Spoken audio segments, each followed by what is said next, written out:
আল্লাহ রাব্বুল আলামিন বলেছেন, হে সন্তানেরা, পিতামাতার দুইজনের কোনো একজন তোমাদের নিকট অসুস্থ হয়ে গেলে, তাদের কোনো একজন বা তাদের উভয় তোমাদের নিকট অসুস্থ হয়ে গেলে, বার্ধক্যের বয়সে চলে গেলে, আল্লাহ কয় সন্তান ওই মা বাবাকে ধমক দিয়া কথা বলিও না, তাদের সঙ্গে এমন আচরণ করিও না, উফ শব্দটা পর্যন্ত তাদেরকে বলিও না, চোখ রাঙ্গায়া কখনো মা বাবার সঙ্গে কথা বলিও না। ভাইয়ার আমার, বন্ধুরা আমার, কারণ মা বাবার সঙ্গে সন্তানগুলা যখন অপরাধ করে, বেয়াদবি করে, সমাজের কোনো মা বাবা সন্তানকে অন্তর থেকে অভিশাপ দেয় না, কিন্তু মা বাবার দিলের মধ্যে যেই কষ্টটা অনুভব হয়, এই কষ্টটা আমার আল্লাহর আরশে যাইয়া, আল্লাহর আরশটা তখন থর থর কইরা কাইপা উঠে। আল্লাহু আকবার। এই জন্য কবি বলেছেন, তোমরা কোনোদিনও মা বাবার মনেতে কষ্ট দিও না, তোমরা কোনোদিনও মা বাবার দিলেতে আঘাত দিও না। হায়রে পৃথিবীতে মায়ের মতো আপন কেউ হবে না, পৃথিবীতে বাবার মতো আপন কেউ হবে না, তোমরা কোনোদিনও মা বাবার দিলেতে কষ্ট দিও না। ঠিক কিনা বলুন বন্ধুরা আমার, বাবাজিরা, মা বাবার দিলের মধ্যে আঘাত করলে, কষ্ট দিলে, এই কষ্টটা আমার আল্লাহ পায়। এই জন্য আল্লাহ তাআলা আমাদেরকে শিখিয়ে দিয়েছেন, ওয়াখফির লাহুমা জানাহায-যুল্লি মিনার রাহমা। আল্লাহ কই সন্তান মা বাবার সঙ্গে চোখ রাঙ্গায়া কথা বলবা না, দুই হাত বের করে দিয়া মা বাবার সেবা করো, মা বাবার সেবা শুশ্রূষার মধ্যে নিমজ্জিত হয়ে যাও। আর যদি মা বাবা দুনিয়া ছেড়ে চলে যায় বা তারা যদি অসুস্থ হয়, তোমরা আমি আল্লাহর কাছে প্রার্থনা করো, ওয়াকুর রব্বিরহামহুমা কামা রব্বায়ানি সগীরা। এর অর্থ হলো, আয় আল্লাহ, আমার মা বাবার উপর তুমি রহম হয়ে যাও, দয়াশীল হয়ে যাও, যেমনি ভাবে আমার মা বাবা ছোট্টবেলা আমি সন্তানকে লালন পালন করেছে, আদর সোহাগ করেছে, আল্লাহ গো, আমি কচি শিশুর মতো আমার মা বাবারে তুমি লালন পালন করো।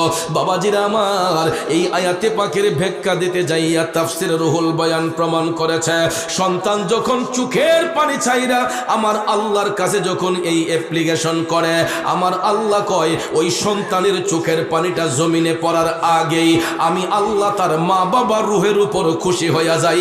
চিল্লাইয়া কন্যা সুবহানাল্লাহ। ওই আমার ভবানীপুরের বাবাজিরা,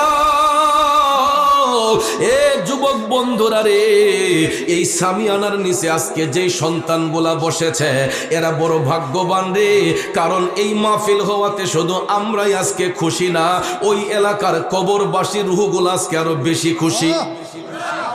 আমরা তাদেরকে দেখি না, কিন্তু রুহগুলা কিন্তু আমাদেরকে দেখতেছে।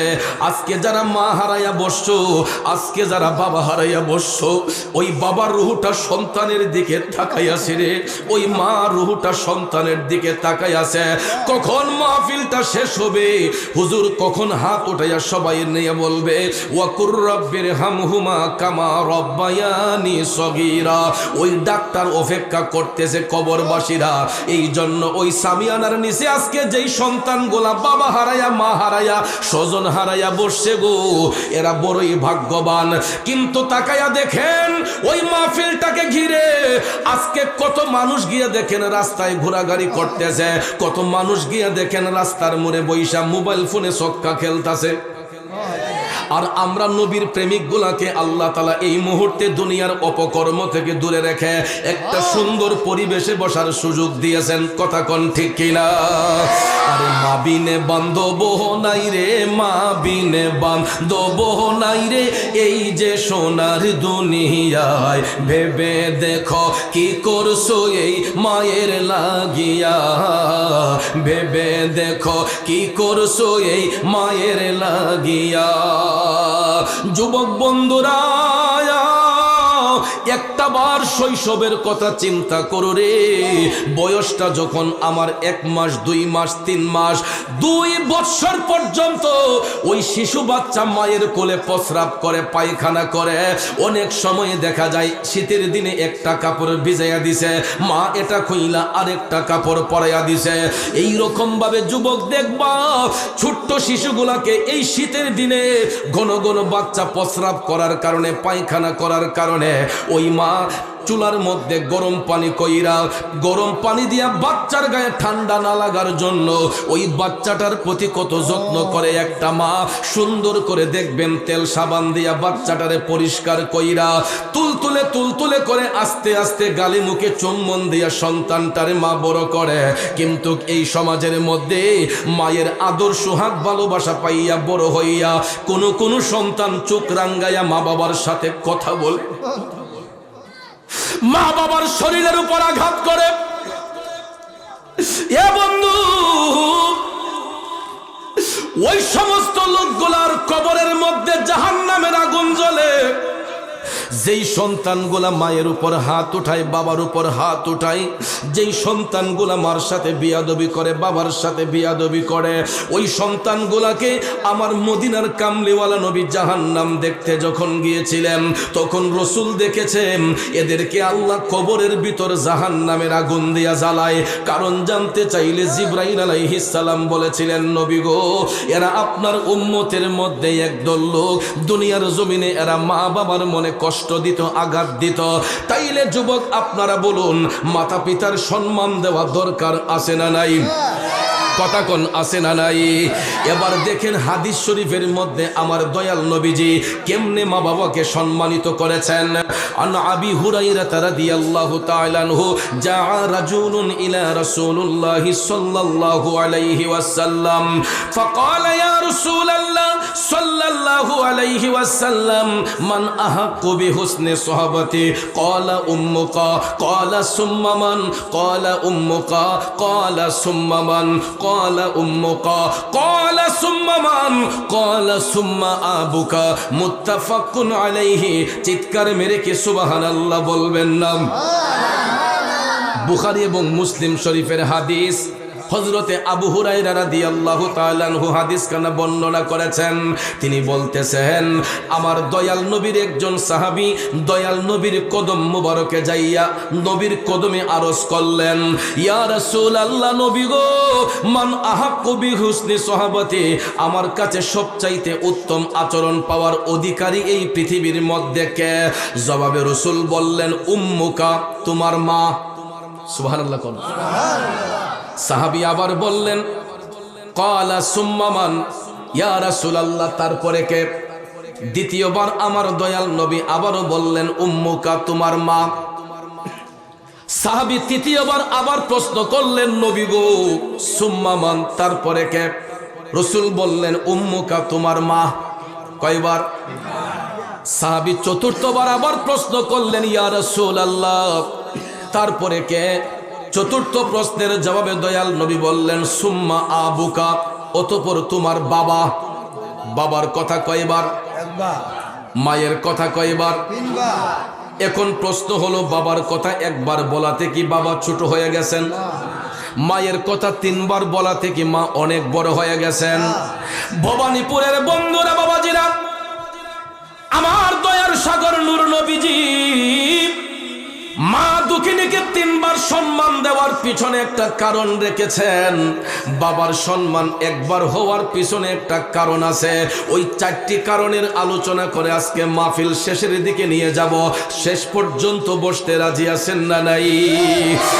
আসুন সামনে যাই। সাহাবীর প্রথম প্রশ্নের জবাবে আমার দয়াল নবী কেন মাকে সম্মানিত করলেন?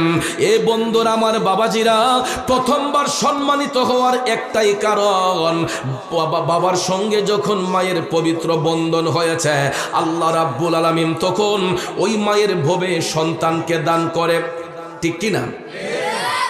2.5 থেকে 3 মাস যখন পার হয়ে যায়, মায়ের ভবে সন্তানের রূহটাকে আমার আল্লাহ দান করে দেয়।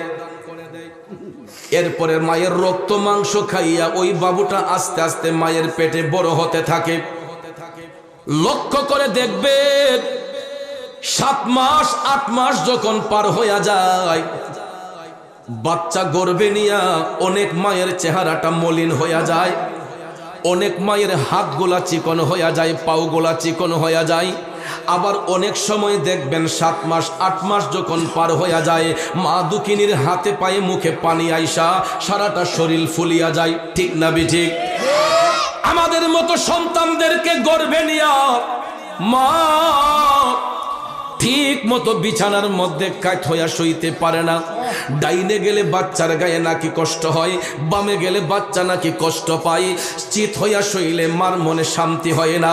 অনেক সময় দেখবেন প্রসব করার আগ মুহূর্তটায় 8 মাস 9 মাসের সময় অনেক মা আরাম করে বিছানায় শুইতে পারে না, কোনো কাজ করতে পারে না, নুইতে পারে না, কোনো জিনিস ধরতে পারে না।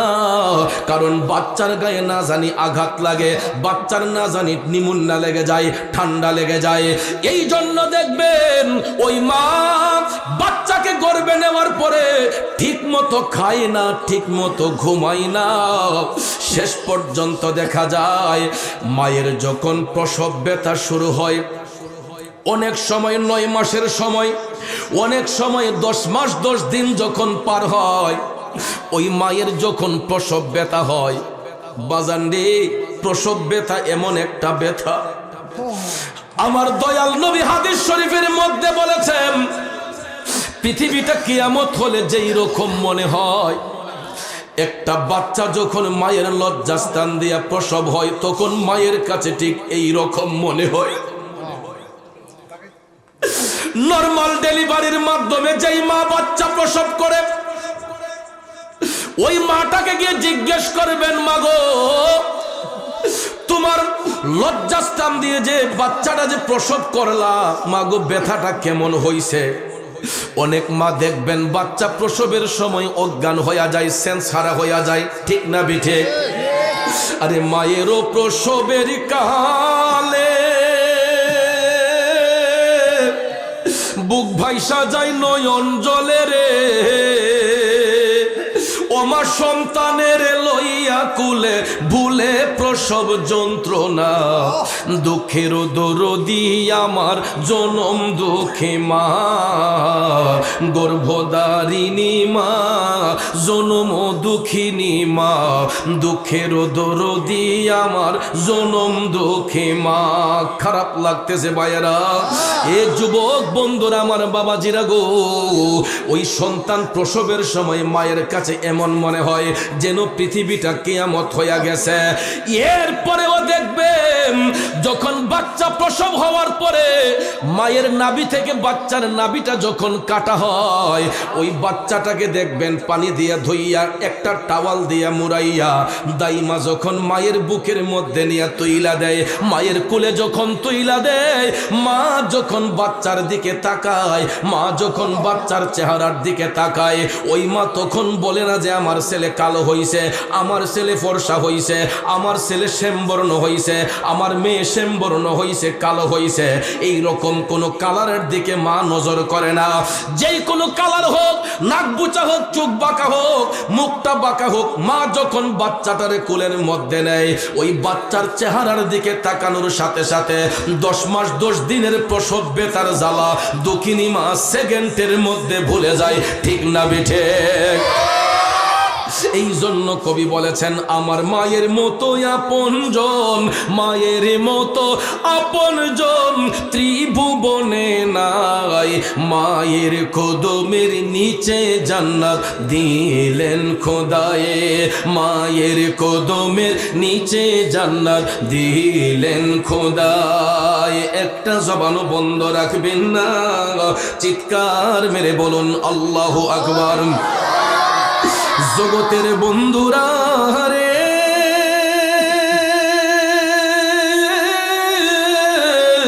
ও ভবানীপুরের বাবাজিরা গো, আমার সম্মানিত মা বোনরা যারা শুনছেন, বাচ্চা কুলে নেওয়ার সাথে সাথে 10 মাস 10 দিনের প্রসব বেতার জ্বালা সেকেন্ডের মধ্যে ভুলে যাওয়ার কারণে হাদিসে মোবারকায় আমার মদিনার কামলিওয়ালা নবী প্রথমবার মাকে সম্মানিত করেছেন। বুঝে আসছে তো? এবার আসুন সামনে যাই সাহাবীর দ্বিতীয় প্রশ্নের জবাবে। রাসূল আবারও বলেছিলেন, তোমার সবচেয়ে সৌজন্যমূলক আচরণ পাওয়ার অধিকারী মা, দ্বিতীয়বার কেন মাকে সম্মানিত করা হলো? এ নবীর প্রেমিকেরা, বাবাজিরা আমার, চিন্তা করে দেখবেন, বাচ্চাটা ভূমিষ্ঠ হওয়ার সাথে সাথে যখন ওই বাচ্চা চিৎকার করে কান্নাকাটি করে, ওই বাচ্চার কান্নাটা বন্ধের জন্য আমার আল্লাহ তাআলা দোকানের কোনো দুধ তার মুখে সঙ্গে সঙ্গে দেওয়া হয় না, গাভীর দুধটা গরম করে বাচ্চার মুখে দেওয়া হয় না। ওই বাচ্চার কান্না নিবারণের জন্য আমার আল্লাহ ওই বাচ্চার জন্য এমন একটা পুষ্টিকর খাবার, এমন একটা স্বাস্থ্যসম্মত খাবার আল্লাহ তাআলা তৈরি করে দেয়। বাচ্চা দুনিয়ায় ভূমিষ্ঠ হওয়ার সাথে সাথে আমার আল্লাহ ওই দুঃখিনী মায়ের দুইটা স্তন খুলে দেয়। কথা কোন ঠিক কিনা? বাচ্চা দুনিয়াতে আসার আগ মুহূর্ত পর্যন্ত মায়ের স্তনের মধ্যে কোনো খাবার থাকে না, কিন্তু বাচ্চাটা জন্ম হওয়ার সাথে সাথে, এটা মানুষের বাচ্চা হোক পশুর বাচ্চা হোক, দেখবেন বাচ্চা আসার সাথে সাথে আল্লাহ তার খাবারও নির্ধারণ করে। বাবাজিরা আমার, ওই কান্না বন্ধের জন্য বাচ্চার মুখে যদি দুনিয়ার গাভীর দুধটা গরম করে দেওয়া হইতো, ওই বাচ্চার ঠোঁটটা পুড়ে যাওয়ার সম্ভাবনা থাকতো। দুধটা যদি ঠান্ডা হইতো, পেটের মধ্যে ফুড পয়জন দেখা দিতে পারত। দোকানের লেট্টুজেন দুধ বলেন, যত দামি দামি দুধ বলেন, এইগুলা যদি গরম কইরা বাচ্চার মুখে দেওয়া হইতো, অনেক সময় বাচ্চার মুখ পড়ে যাওয়ার সম্ভাবনা থাকতো, পেটের মধ্যে ফুড পয়জন দেখা দিতে পারত কিনা? কিন্তু আমার আল্লাহ ভূমিষ্ঠ হওয়ার পরে বাচ্চার কান্না নিবারণের জন্য এমন একটা পুষ্টিকর খাবার মায়ের স্তনে আল্লাহ দান করছে।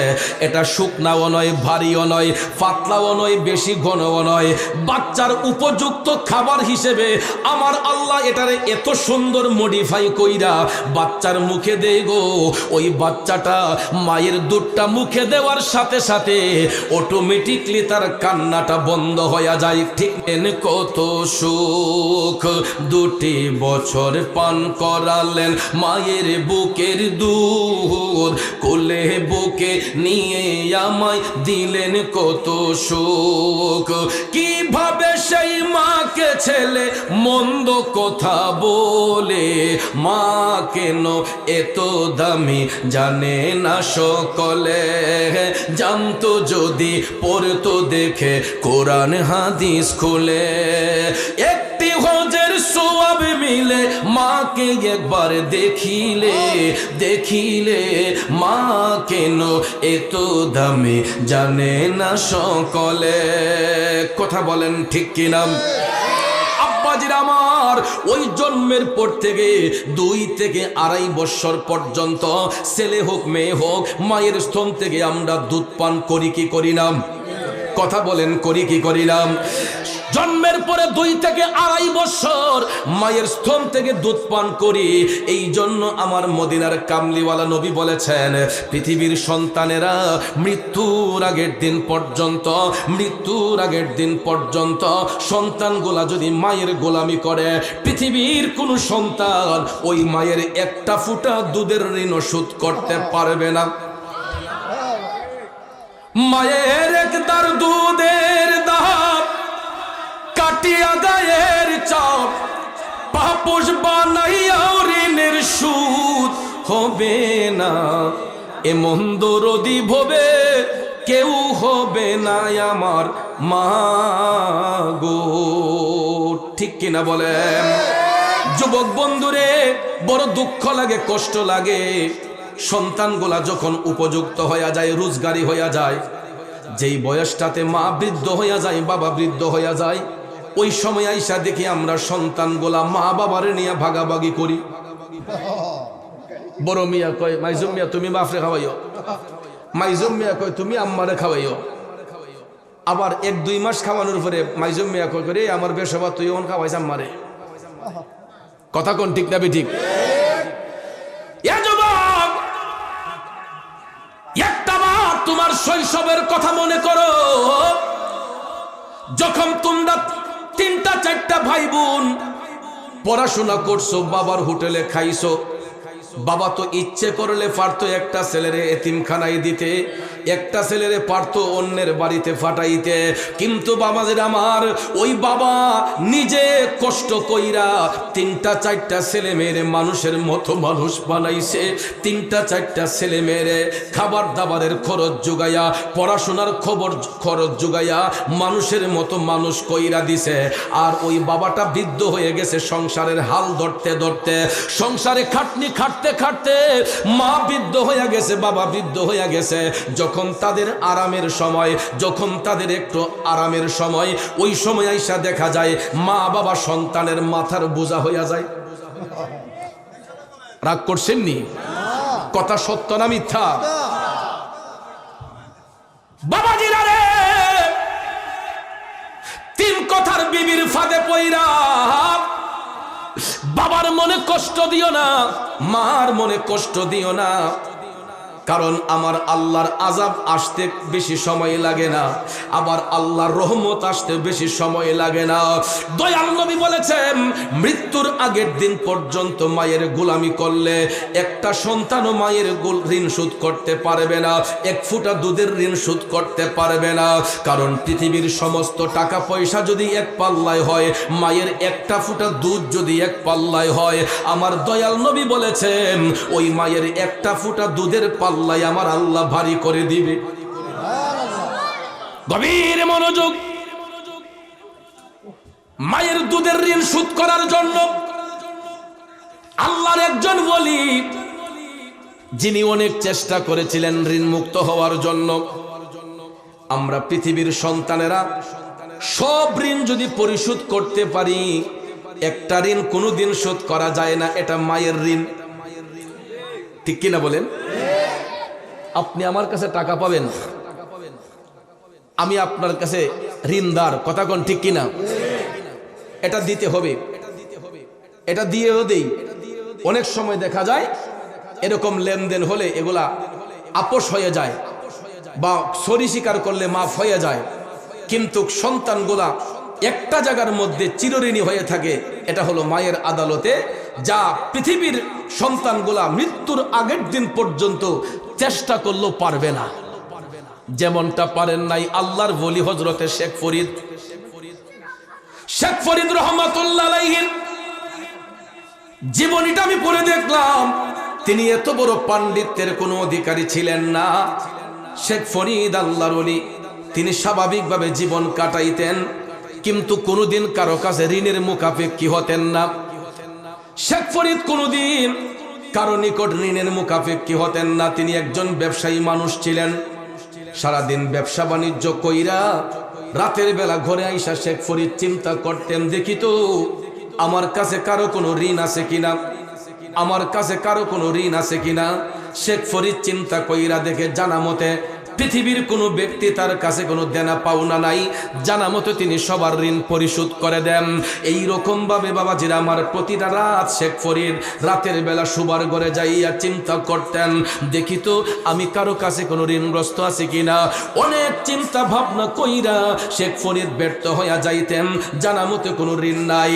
প্রতিদিনের ন্যায় ভাবতে ভাবতে ভাবতে গো আল্লাহর বলি শেখ ফরিদ রাতের বেলা শুইয়া চিন্তা করতেছেন, দুনিয়ার কোনো মানুষের কাছে আমার লেনা দেনা না থাকলেও আমি তো একটা জায়গার মধ্যে ঋণী হয়ে আছি, আমি তো আমার মায়ের কাছে ঋণী।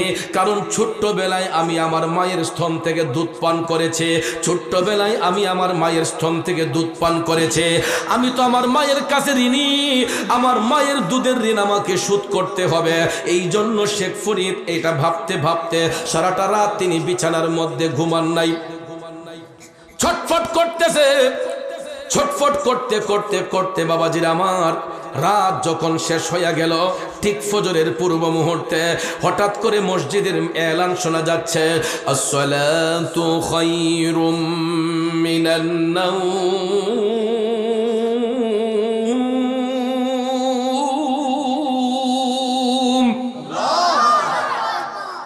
কথাটার মধ্যে মজা আছে না নাই?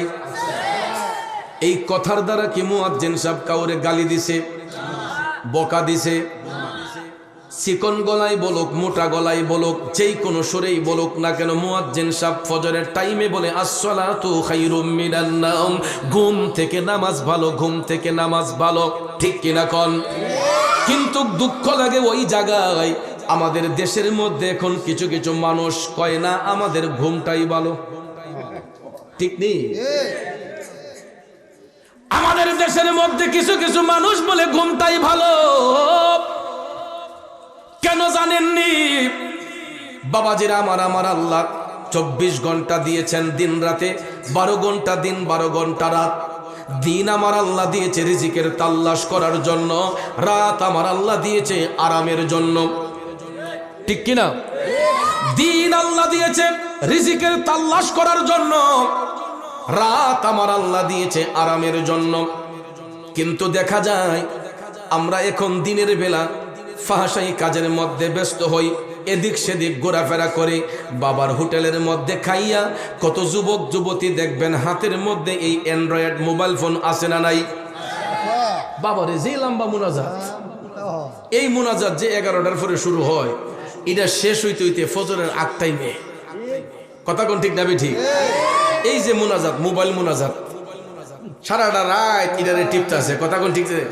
দুইটা আঙ্গুল একবারে সুইরা থাকা, চোখটি গড়তে ঢুইকা জায়গা, এরপরে এটা তুইতো না। ঠিক না ঠিক? আর সারা রাত সজাগ থাকতে পারে। যখন মুয়াজ্জিন সাহেব বলে আসসালাতু খায়রুম মিনান নাওম, ঘুম থেকে নামাজ ভালো, তখন দেখবেন এই বেটার হাতের থেকে মোবাইলটা অটোমেটিক ফিরে যাবে। তখন দেখবেন এমন একটা মজার ঘুম লাগে। ঠিক না ঠিক? ওরে কেমন করে ঘুমাও তুমি, কেমন করে ঘুমাও তুমি, ফজর করে কাজা, এমনও তো হতে পারে জোহরে জানাজা, এমনও তো হতে পারে জোহরে জানাজা। যুবক রে, তোমরা হয়তো ভাবতে পারো যে আমি নিজের কাঁধে বাবার লাশটা কবরে শোয়াইব।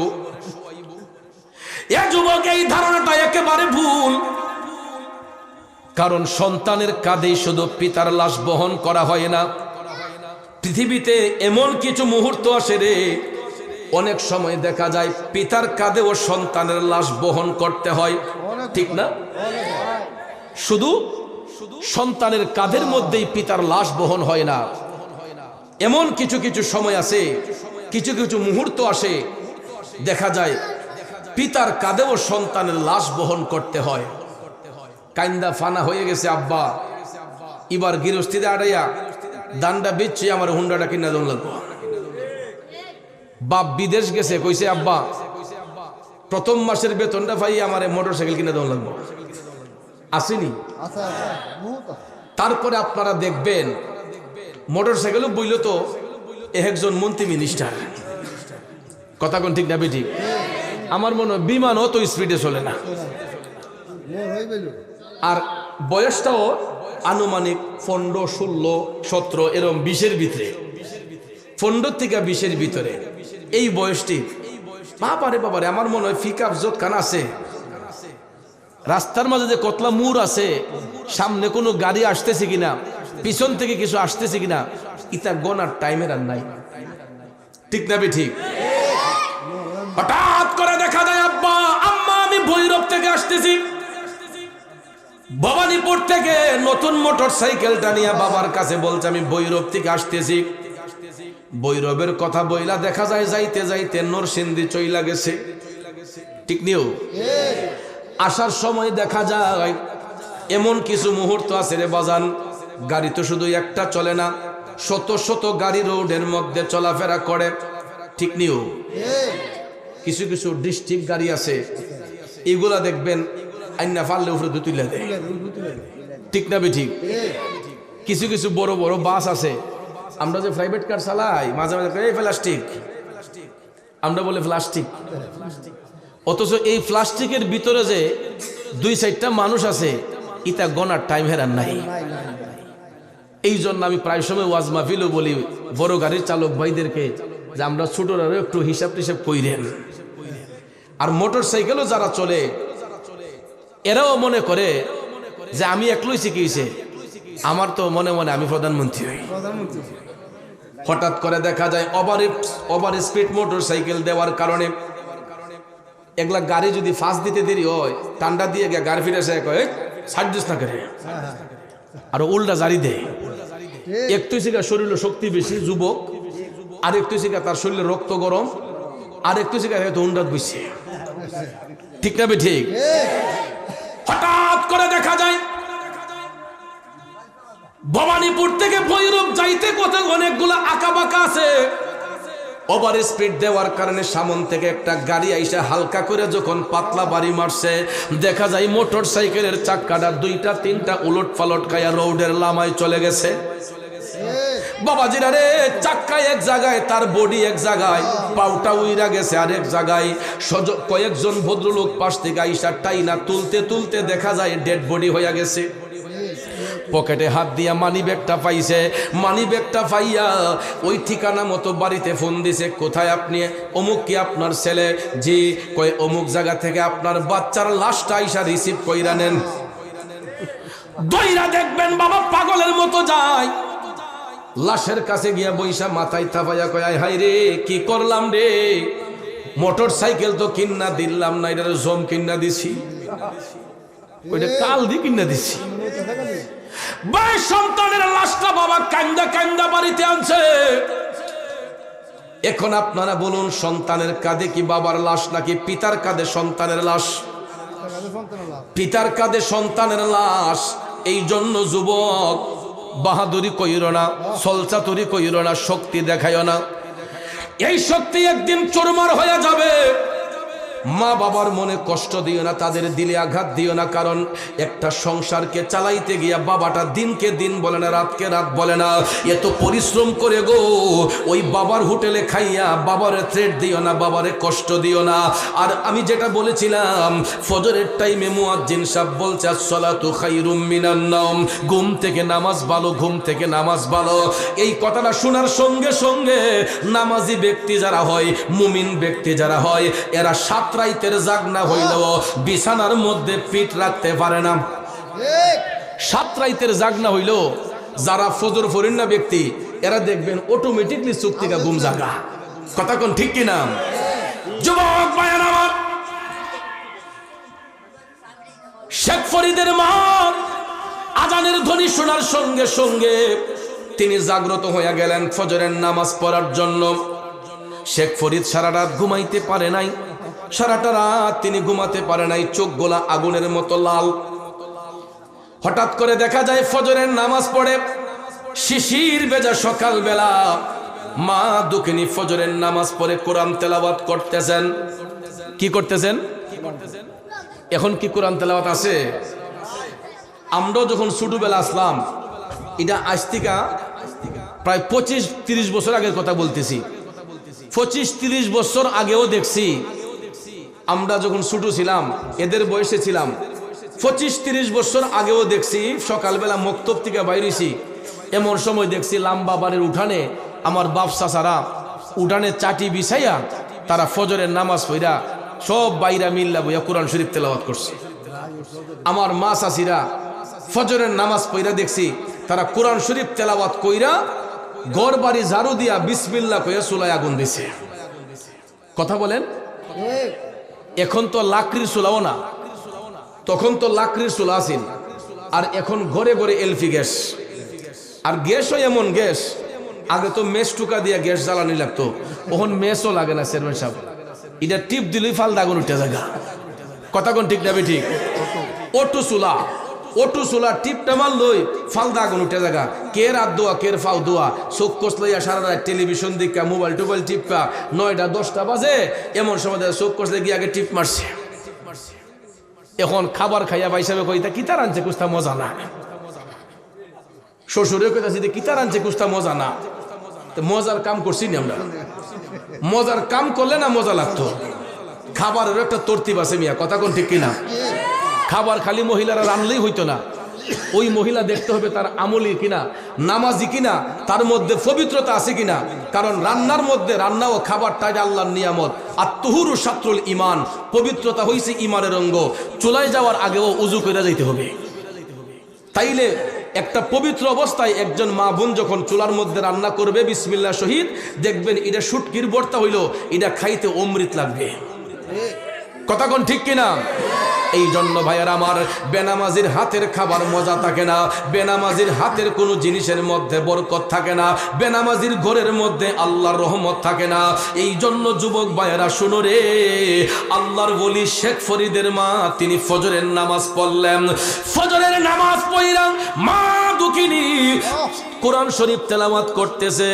এমন সময়ে দেখা যায় আল্লাহর ওলি শেখ ফরিদ মায়ের পিছনের মধ্যে গিয়া দাঁড়াইলেন। তা মায়ের পিছনের মধ্যে গিয়া দাঁড়াইলেন শেখ ফরিদ মায়ের পিছনের মধ্যে দাঁড়াইয়া। ভাইয়ার আমার, হঠাৎ করে মা যখন বুঝতে পারলেন পিছনে কেউ দাঁড়াই আছে, শেখ ফরিদ ডাক দিয়া কয়, আম্মা গো, ওগো মা, আমি তোমার কাছে একটা দাবি নিয়ে আসছি গো। সন্তানের চেহারার দিকে মা তাকায়া দেখতাছে, চোখ দুইটা আগুনের মতো লাল। দুঃখিনী মা ডাক দিয়া কয়, শেখ ফরিদ, কিরে শেখ ফরিদ, এখনো কি তুমি ঘুমাও নাই? আল্লাহর ওলি শেখ ফরিদ কয়, মা গো, ঘুমাইতে পারি নাই। দুঃখিনী মা ডাক দিয়া কয়, জাদুমণি রে, কেন ঘুমাইতে পারস নাই? শেখ ফরিদ কান্দা কান্দা কয়, মা, আমি তোমার গর্বের সন্তান, তোমার দোয়ার বরকতে গো মা। আমি যে যাবত পর্যন্ত ব্যবসা বাণিজ্য করতেছি মা, আমার জানা মতো কারো কাছে কোনো লেনা দেনা নাই। আমি সবার পাওনা দাওনা জানা মতো পরিশোধ করছি গো মা। তবে আমার জানা মতো একটা ঋণ বাকি আছে গো মা। দরদে মা ডাক দিয়া কই, কিরে শেখ ফরিদ, আমার কাছে আবার তোর ঋণ কিসের? শেখ ফরিদ চোখের পানি সাইরা কান্দা কয়, মাগো, আমি তো তখন শিশু ছিলাম, আমি অবুঝ ছিলাম, তখন তো আমি বুঝতাম না। আমি জন্মের পরে তোমার স্তন থেকে আমি দুধ পান করছি গো মা।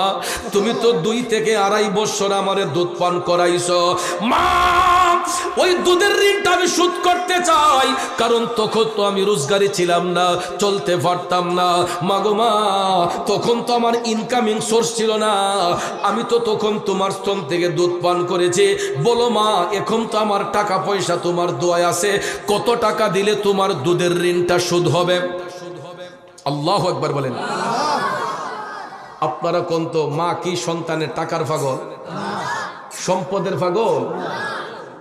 কখনো মা সন্তানের টাকার প্রতি লোভ করে না, সম্পদের প্রতি লোভ করে না।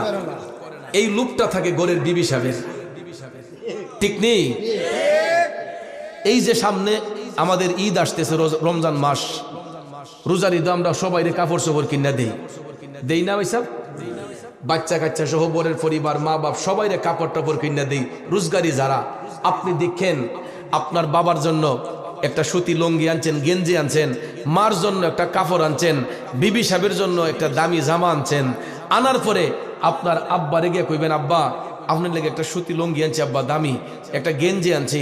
দেখবেন বাবার যদি দেখতে একটু অপছন্দ হয়, ছেলে আনছে, ওই বাবা কয়েন, পুত্রে তোর পছন্দ অনেক সুন্দর, হ্যাঁ খারাপ হইল কয় না এটা অনেক সুন্দর।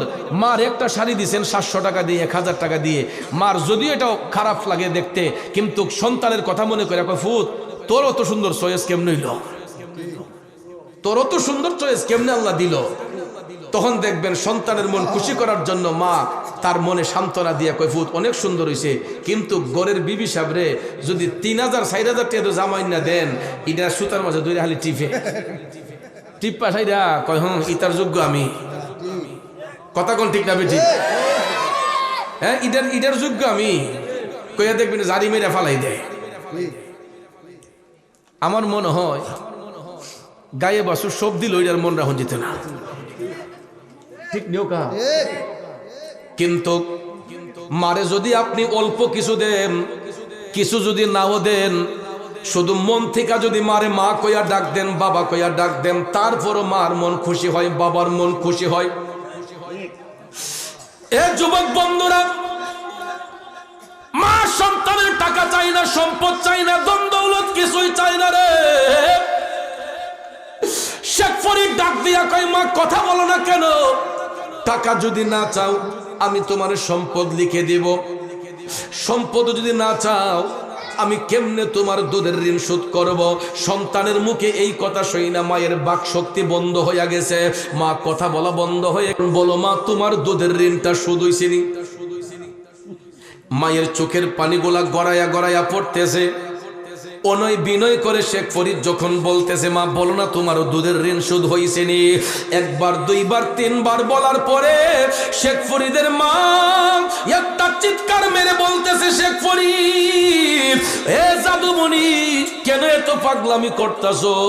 আরে পাগল, আমার নবীর কথা যদি সত্য হয়, মৃত্যুর আগের দিন পর্যন্ত যদি তুই মারে কান্দে লইয়া ঘুরস, মার গোলামি করস, তারপরও আমি মায়ের এক ফুটা দুধের ঋণ তুই শোধ করতে পারবে না।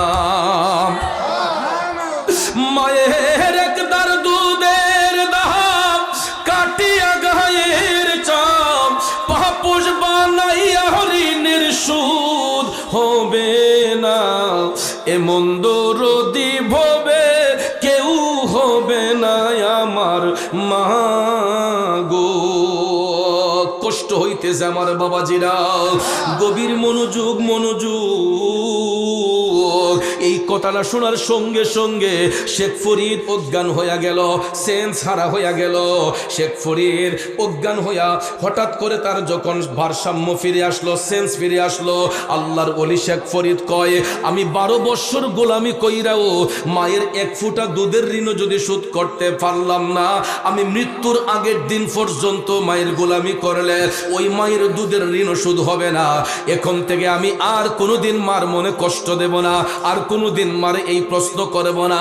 এই কথা বইলা শেখ ফরিদ মায়ের গোলামি করা শুরু করে দিলেন, মায়ের সেবা করা শুরু করে দিলেন। করতে করতে করতে গো হঠাৎ একদিন নামাজের মুসল্লায় বৈশা তাহাজ্জুদের নামাজ পইরা, ফজরের নামাজ পইরা শেখ ফরিদের মা আমার আল্লাহরে হাত তুইল্লা বলতেছেন, আল্লাহ ও আমার মাবুদ গো, আমার শেখ ফরিদ রে তুমি ওলি বানাইয়া দাও। আরো জোরে কন্যা সুবহানাল্লাহ।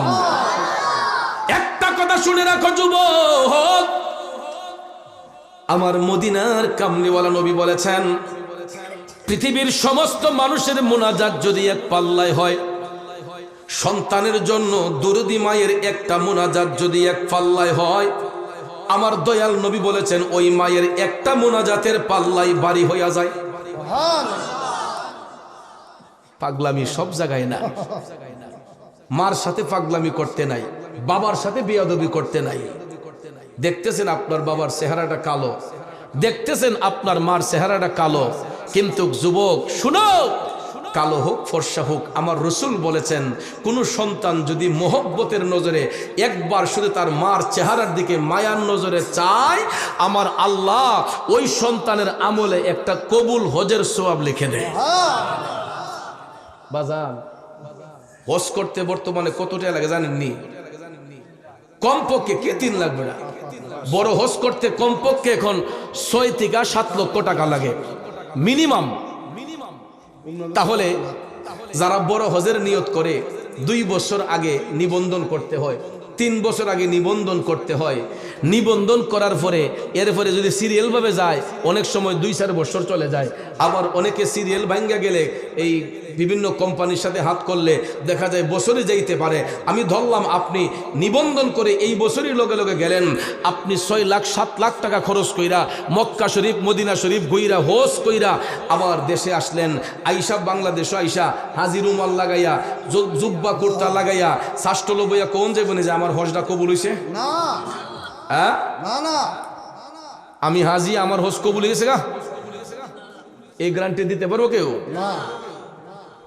আমার নবী একটা গ্যারান্টি দিয়েছেন, আমার নবী গ্যারান্টি দিয়েছেন, সন্তান যদি মার চেহারার দিকে মায়ার নজরে মোহব্বতের নজরে চায়, আমার আল্লাহ ওই সন্তানের আমলে একটা কবুল হজের সওয়াব দান করেন। আল্লাহু আকবার কোন। কেমন চেয়ারম্যান পাইছিল? আমি বহুত জায়গায় চেয়ারম্যান দেখছি, 5 মিনিট গিয়া বইয়া খালি ফিস মারে, কয় আমি জায়গার সময় নাই, টাইম নাই। আর এমন চেয়ারম্যান পাইছেন, আগের বক্তার ওয়াজও পুরাটা বইয়া বলছে, আমি গুনাহগার ওয়াজ করতেছি, একবার বিরক্তি ভাব দেখলাম না। আলহামদুলিল্লাহ কইতেন না? এটাই জ্ঞানীদের বৈশিষ্ট্য, জ্ঞানী লোকদের বৈশিষ্ট্য। নামের পরে আমি দেখছি বিএসসি, মারহাবা কইতেন না? এই জন্যই যোগ্য ব্যক্তির দরকার। যোগ্য ব্যক্তিকে যোগ্যতার আসনে বসাইলে এটার মর্যাদা বোঝা যায়। আর অযোগ্য ব্যক্তিরে যখন যোগ্যতার আসনে দিবেন, তখন দেখবেন হে যোগ্যতার মর্ম বুঝবে না, খালি গড়ি চাইব। কেমনে যাইতো গা? কিছু কিছু মাহফিলে বসলে মাইকে ফু দিলে কোয়া যায় এটা বরকত আছে না নাই। আর কিছু কিছু মাহফিলে বইলেই ফু দিলেই বোঝা যায় যে এই মাহফিলটা আসলে রহমত মাহফিল, বরকতময় মাহফিল। কেন? কারণ যারা আয়োজন করে তার মন যদি সুন্দর হয়, আর যারা ওয়াজ করতে আসে সহি নিয়তে তাদের কথাও সুন্দর হয়, শ্রোতা যারা আসে শোনার জন্য এদেরও মনটা পবিত্র থাকে, তাইলে এখানে বরকত হয়। ঠিক না? ঠিক। আল্লাহ চেয়ারম্যান সাহেবের হায়াতে বরকত দান করুক, আমিন কইতেন না? আরো জোরে কোন আমিন। যেই কথাটা বলতে চেয়েছিলাম ভাইয়ের, আমার নবী একটা গ্যারান্টি দিয়েছেন। এরপর আমার ভাই সাহেবের অনেক কাজ থাকতে পারে, ব্যস্ততা থাকতে পারে, কারণ যিনি উনি একটা ইউনিয়নের অভিভাবক, ওনার অনেক ব্যস্ততা থাকতে পারে।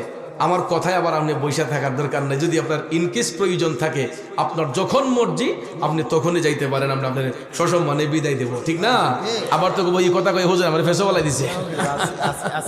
আলহামদুলিল্লাহ কোন একটু দুরূদ শরীফ পড়েন। আল্লাহুম্মা সাল্লি সাইয়্যিদিনা মুহাম্মাদ, আল্লাহুম্মা সাল্লি আলা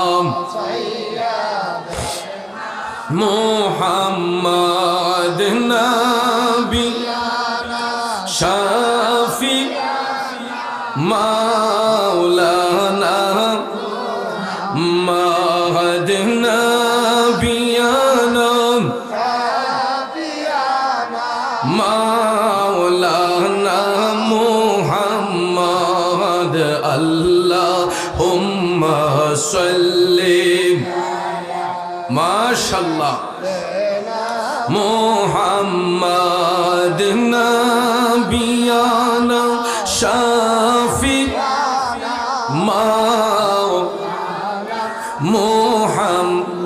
আমার বাবাজিরা, বন্ধুরা, বলতেছিলাম কি, সন্তান যদি মার চেহারার দিকে মহব্বতের নজরে তাকায়, আমার মদিনার কামলিওয়ালা নবী বলেছেন আল্লাহ রাব্বুল আলামিন ওই সন্তানের আমলে একটা কবুল হজের সওয়াব দান করে। বাজান রে, এই ঘোষণা দয়াল নবী দেওয়ার পরে নবীর একজন সাহাবী প্রশ্ন করলেন, নবী গো, আমি যদি আমার মার চেহারার দিকে দৈনিক 10 বার তাকাই, আমার রাসূল বললেন উম্মত 10টা কবুল হজের সওয়াব।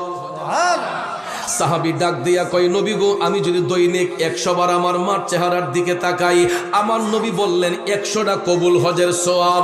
সাহাবী আবার বললেন, নবী গো, আমি যদি তার চাইতে আরো বেশি তাকাই, আমার দয়াল নবী ডাক দিয়া কয়, উম্মত তুমি যত হাজার বার, যত কোটি বার তোমার মায়ের চেহারার দিকে মহব্বতের নজরে তাকাইবা, আমার আল্লাহ তত হাজার কবুল হজের সওয়াব তুমি সন্তানের আমলের মধ্যে লিখে দিবে।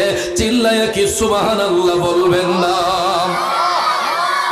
ওরে মাটাকটি কত মধুর জানে যে সবাই, মায়ের একটু আদরেতে কি যে শান্তি পাই রে, কি যে শান্তি পাই। কবুল হজের সওয়াব হয়, কবুল হজের সওয়াব হয় দেখলে মায়ের চেহারায়, মায়ের কদমের নিচে জান্নাত দিলেন খোদায়, মায়ের কদমের নিচে জান্নাত দিলেন খোদায়। আমার মায়ের মতো আপন জন, মায়ের মতো আপন জন ত্রিভুবনে নাই, মায়ের কদমের নিচে জান্নাত দিলেন খোদায়। খারাপ লাগতেছে আমার বাবাজিরাম? তাইলে বলুন, মার সেবা করলে আল্লাহর ওলি হওয়া যায় কি যায় না? বেলায়েতের দরজা সবার জন্য উন্মুক্ত। যদি আমরা মায়ের গোলামি সঠিকভাবে করতে পারি, ইসলামের রূপরেখা সঠিকভাবে মান্না চলতে পারি, তাইলে আল্লাহ রাব্বুল আলামিন আমাকে আপনাকে বান্দা থেকে বন্ধু বানাইতে পারে কি পারে না? আল্লাহর ওলি হতে চাই কি চাই না? মার সেবা ছাড়া কখনো ওলি হওয়া যায় না। বড় পীর আব্দুল কাদের জিলানী আল গিলানী আল বাগদাদি জীবনী পড়ে দেখেন মায়ের সেবা করে আল্লাহর ওলি। সানজানি আজমিরি খাজা মঈনুদ্দিন চিশতি জীবনী পড়ে দেখেন মার সেবা করে আল্লাহর ওলি। যত বুজুর্গানে কেরাম এই পৃথিবীর মধ্যে হয়ে গেছেন এবং হইতেছেন, যাইয়া দেখেন মার গোলামি কইরা হইতেছেন। ঠিক না বেঠিক? পায়ে ধরে বলবো, যেই ঘরে মা আছে এই ঘরে আল্লাহর জান্নাত আছে, যেই ঘরে বাবা আছে এই ঘরে আল্লাহর রহমত আছে। ঠিক কিনা কোন? ছোট বাবাজিরা, তোমরা কথা বললে আমার কষ্ট হয় বাবা, তোমরা আলাপ করো না। হ্যাঁ, তোমরা তো মাহফিলের সৌন্দর্য, তোমরা বর্ষ দিক কইতে মাহফিল সুন্দর হয়েছে, ঠিক না? তোমরা মুরব্বীদের সামনে নীরবে বসতে হয়, কথা বলতে নাই, ঠিক আছে? একটু ধৈর্য সহিত বসতে হবে, কথা বলবা আর বলবা না। আর একটু দুরূদ শরীফ পড়েন, আল্লাহুম্মা সাল্লি আলা সাইয়্যিদিনা মুহাম্মাদ নবী শাফি'না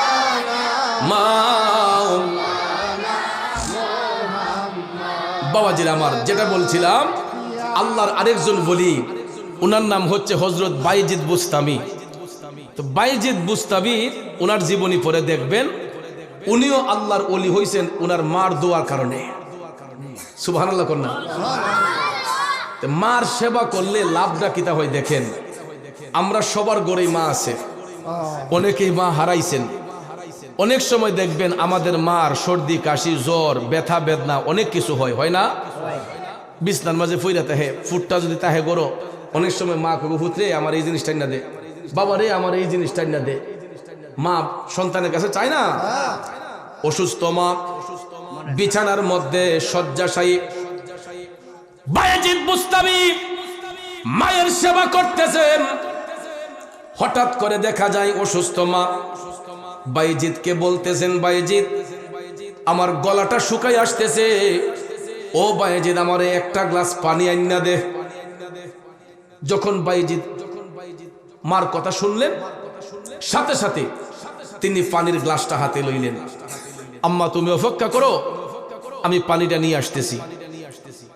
তো তিনি ভাবলেন গ্লাসটা একটু ধোয়ামুছি কইরা মার জন্য পানিটা নিয়ে আসি। বাইজিদ বুস্তামি গ্লাসটাকে ধোয়ামুছি কইরা তিনি পানিটা আনতে আনতে আইসা দেখে মার চোখের মধ্যে ঘুম চলে আসছে। কি চলে আসছে? এখন বাইজিদ বুস্তামি চিন্তা করলেন যে আম্মার যদি এখন দেখা দেয়া জাগায় তাহলে আমার মার আরামটা নষ্ট হইব। আবার যদি পানির গ্লাসটা থইয়া যায়, ঘুমের তো আম্মা কইব ফুতেতে পানি চাইলাম আমারে পানিটা দিল না। বাইজিদ চিন্তা করলেন এখন তো আমি কঠিন একটা পরীক্ষার সম্মুখীন, রেখেই যাই কিভাবে আর মার আরামটাই ভাঙ্গি কিভাবে। আমাদের মতো সন্তান হইলে আইয়া যদি দেখতাম মা ঘুমাই গেছে, গাভীর একটা ডেক্কা দিলাম, হইলে আম্মা গো আম্মা নাও না পানি হও, ঠিক না বেঠিক? আর নাইলে কইলাম না যাক পানি থইয়া দেগা আম্মা উঠতে খাইব না, এটাই করতাম, ঠিক না? বাইজিদ বুস্তামি চিন্তা করলেন পানির গ্লাসটা যদি রেখে যায় মায়ের সামনে বিয়াদবি হবে, আর গ্লাসটা যদি মার হাতে না দেই মা বলবে সন্তানের কাছে পানি চাইলাম পানিটা দিল না। বাইজিদ চিন্তা করলেন আমি পানির গ্লাসটা রেখেও যাব না, আমার মায়ের আরামটাও নষ্ট করব না। যতক্ষণ আমার মা ঘুমের ঘরে থাকবে আমি বাইজিদ ততক্ষণ পর্যন্ত আমার মার শিয়রে পানির গ্লাসটা নিয়ে দাঁড়িয়ে থাকবো। আমার মা চোখটা খোলার সাথে সাথে আমি মার হাতের মধ্যে পানিটা দেব। কেমন মায়ের কেমন সন্তান দেখো রে বন্ধু। বাইজিদ কয় আমি ততক্ষণ পর্যন্ত আমার মার শিয়র থেকে নড়ব না, যতক্ষণ আমার মা ঘুমের মধ্যে থাকবে আমি একটা কদম পিছপা হব না। পানির গ্লাসটা নিয়ে বাইজিদ দাঁড়িয়ে রইলেন, মা বিছানার মধ্যে আরাম করতেছেন। করতে করতে করতে দেখা যাইব রাতটা প্রায় শেষের দিকে চলে গেছে। ঠিক আবারও ফজরের আজানের ধ্বনি হচ্ছে। মুয়াজ্জিন সাহেব বলতেছেন, আসসালাতু খায়রুম মিনান নাওম।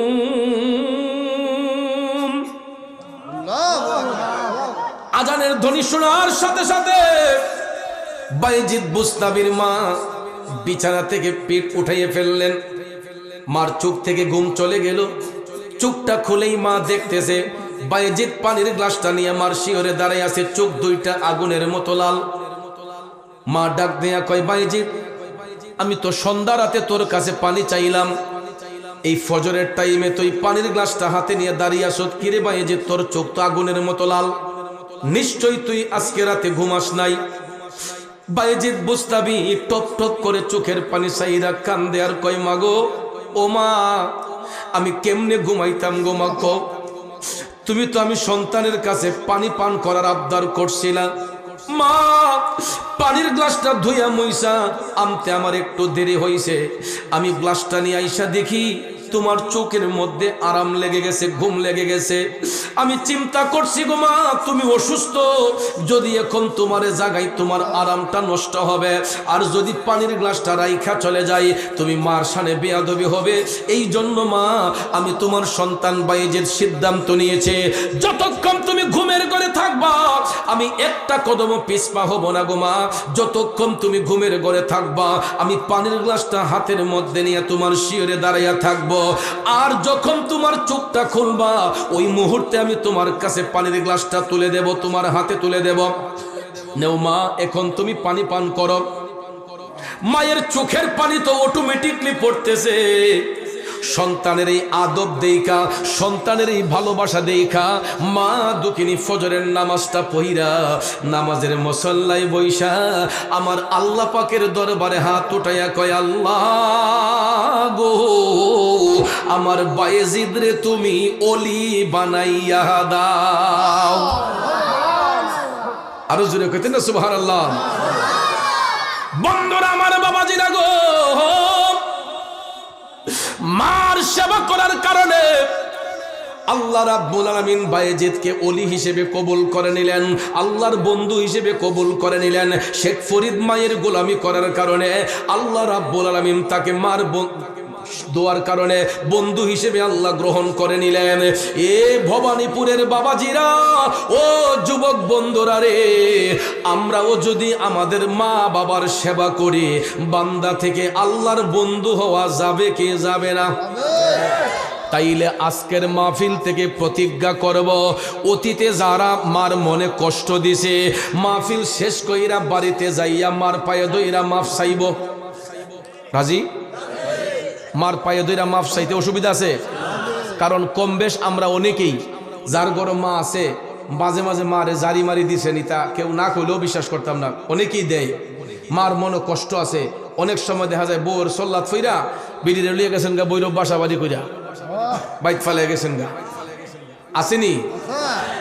বাবারে বাইক তুই গেছেন গা রাইন দেখা ওই বদিকা বিড়িরে লিয়ে গেছে গা বৈরব বাসা ভাড়া কইরা, নাইলে কুল্লাসর বাসা ভাড়া করছে। কথা কোন ঠিক না বেটি? আর একটা রেডিমেড উসিল্লাও আছে, বাচ্চার বয়স যদি খালি 6 থেকে 7 হয়ে জায়গা কয় না ফুলাফান ফরান লাগে তা অনুগে ফরাইব, আইয়ে বিয়ে ভাস করাইব। ঠিক না বেটি? ভালো কথা। শ্বশুর শাশুড়িকে সাথে নিয়ে বাসায় থাকেন, শ্বশুর শাশুড়িকে সাথে নিয়ে আপনি শহরের বাড়িতে থাকেন। কেউ জিগাইলে কি রে তোর আব্বারে ভালো আইলে, কাও বেটা গ্রামের মানুষ তো বেটা শহরের বাসাত বন্দি ভাল লাগে না। মার বলে বন্দি ভাল লাগে না, বালা লাগাইলেই তুই লাগবো। কথা কোন ঠিক না বেটি? বালা লাগাইলেই তুই ভালো লাগবো, এই উসিলা দিয়ে বাঁচা সম্ভব না।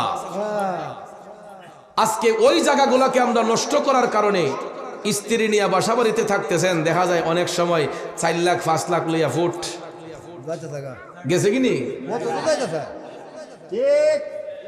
ছেলে এখন পয়সাওয়ালা, বাড়ি যে তার 3-4 তলা, সব তলাতেই ঘর আছে, মায়ের নাই রে ঘর।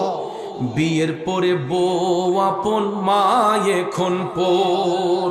বিয়ের পরে বউ আপন, মা এখন পর। ঠিক কিনা? বুড়া কপাইল্লা, এখন যদি ভবানীপুর বাজারের মধ্যে তোর একটা বিপদ হয় রে, তোর স্ত্রী ঘর থেকে যাওয়ার আগে দেখবে তোর মাটা পাগলিনীর মতো সেখানে ছুটে যাবে। আমি কত সন্তান দেখছি রে। আমার একটা মুরিদ ছিল, ওই আমার কাছে বায়াত হইছে, ও হওয়ার পরে সে মার মনে কষ্ট দিছে, দিয়া সে আলগা বাড়ি কইরা তার বউ বাচ্চা লিয়ে থাকতাছে। ওহন কিছুদিন আগে আমার কইতাছে, কয় বাজার শর্মের কথা কিতা কইতা, আমি কিতা বেড়া, কয় ইলা তো আমার 12 লাখ টাকা গরু তো ইসলাম ইডিল বাহর বাড়ি গেছে গা। বাহর বাড়ি এটা আপনার নরসিংদীর ঘটনা, বাহর বাড়ি গেছি গা। আমি কইতে হন গেছিলাম এলাকার সাহেব সর্দার লইয়া চেয়ারম্যান টেয়ারম্যান লইয়া গেছি, ওহন স্বীকার করছে 8 লাখ নিছে। পরে যখন সবাই চাপ দিছে কইছে না 16 না নিছে, 12 লাখই নিছে। চিন্তা করেন, অথচ 2টা বাচ্চাও আছে, 2টা বাচ্চাও আছে। বেডি তো বাচ্চার মায়াও নাই, জামাইয়ের মায়াও নাই, এ বেডি গেছে টেহার মায়া। কথা কোন টাকার মায়া চলে গেছে। এ বন্ধুরা আমার, বাবাজিরা, আপনার মার কাছে যদি কোটি কোটি টাকাও যদি আপনি ফালাইয়া রাখেন, মা কোনোদিন সন্তানের টাকাটারে নষ্ট করতো না। ওই বিপদ থেকে কিন্তু হেরে তার মা ওই বাঁচাইছে, যেই মারে ফালাইয়াই পড়ছি। ওহন এই ঘাটতি পূরণ করা লাগে না, মার কিছু জায়গা আছেন, ফুত আমার জায়গাটা বন্দুক দিয়ে তোরা টেহা দিতেছি, জায়গা বন্দুক দিয়া বেডি ফুতের টেহা দিয়া তার বিপদ দূর করছে, ছেলের উপরে মামলা পড়ছে। এই মা নিজে যাইয়া জায়গা বিক্রি কইরা কিশোরগঞ্জ কোর্ট থেকে ফুলারে ছড়ে আনছে। তাইলে বউ আফন না মা আফন? তাই বলে বউরে মুড়াই না বার। স্ত্রীকে স্ত্রীর মর্যাদা দিতে হবে, মাকে মার মর্যাদা দিতে হবে, ঠিক না বেঠিক? তাই বলে আপনার স্ত্রীকে আপনি অসম্মান করবেন সেটা না। আপনার স্ত্রীর ভরণ পোষণ তাকে যথাযোগ্যভাবে দিতে হবে, কারণ সে আপনার অর্ধাঙ্গিনী, আপনার দেহের অংশ। কথা কোন ঠিক কিনা? আপনি স্ত্রীর মর্যাদা স্ত্রীকে দিতে হবে, মা বাবার সম্মান, মা বাবার মর্যাদা তাদেরকে দিতে হবে, ঠিক কিনা বলেন?